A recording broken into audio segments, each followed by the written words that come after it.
আমরা যে বিকাশ নম্বর বাড়ি বাড়ি যা করতেছি, ফখরুল ভাই কি আমাদের সাথে ছিল এটা দেখার জন্য?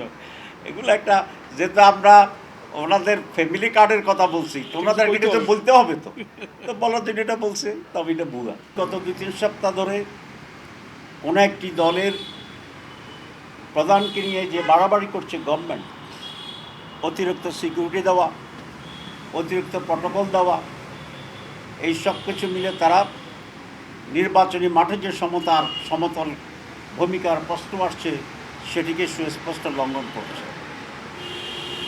আমরা বলেছি, কাউকে অধিকতর সিকিউরিটি কিংবা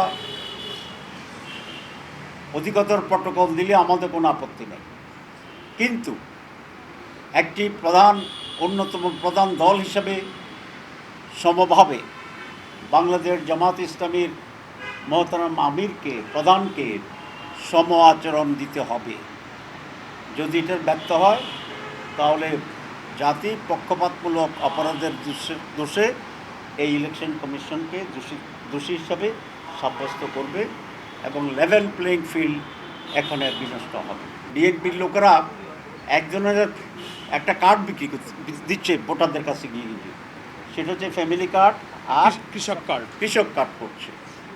তো আসলে এটা কোনো অথরিটির কিছু না, এটা একটা সুস্পষ্ট ধোঁকাবাজি। তো এখনই তারা নির্বাচনের আগেই ধোঁকাবাজি রাষ্ট্র নিচ্ছে মানুষকে বিভ্রান্ত করার জন্য। তো নির্বাচনে বিজয়ী হইলে কী হবে এটা তো খুব স্পষ্ট। আজকে আমরা চিফ অ্যাডভাইজার সেটা বলেছি, এটা একটা অবৈধ। চিফ ইলেকশন কমিশনকে আমরা বলে আসছিলাম এটা অবৈধ, এটা থামানোর ব্যবস্থা করতে হবে এবং এটা এলাকা এলাকায় মারামারির সূচনা করবে, আচরণবিধি লঙ্ঘন। তো এবং সুস্পষ্ট আচরণবিধির লঙ্ঘন।